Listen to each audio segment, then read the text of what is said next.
Պողոսի աղոթքն ու ցանկությունը։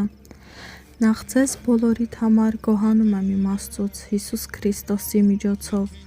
որովհետև ձեր հավատի մասին պատմվում է ամբողջ աշխարհում։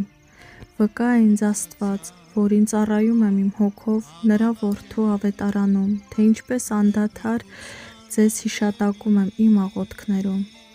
աղաչելով, որ հիմա վերջապես Աստծո կամքով ինձ հաջողվի ձեզ մոտ գալ, որովհետև շատ եմ ցանկանում ձեզ տեսնել, որպեսզի կարողանամ հոգևոր շնորհ փոխանցել ձեզ, ձեր ամրապնդման համար, այսինքն ձեզ հետ մխիթարվեմ իմ և ձեր ընդհանուր հավատի միջոցով։ Հարդ չեմ ուզում, որ անտեղյակ լինեք, եղբայրներ և քույրեր, թե ինչ շատ անգամ մտադրվել եմ ձեզ մոտ գալ, որ ձեր մեջ էլ պտուղ ունենամ, ինչպես ուրիշ հեթանոսների մեջ։ Ես պարտական եմ և հույններին, և բարբարոսներին, և իմաստուններին, և անմիտներին,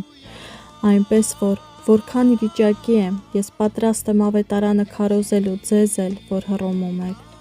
որովհետև ես Քրիստոսի ավետարանն ամոթ չեմ համարում, քանի որ այն Աստծո զորությունն է ամեն հավատացողի փրկության համար, նախ հրեայի և նույնպես հույնի, որովհետև դրանով Աստծո արդարությունը, որ հավատքից է, հավատի համար է, ինչպես գրված է, արդարը հավատով պիտի ապրի։ Ամեն։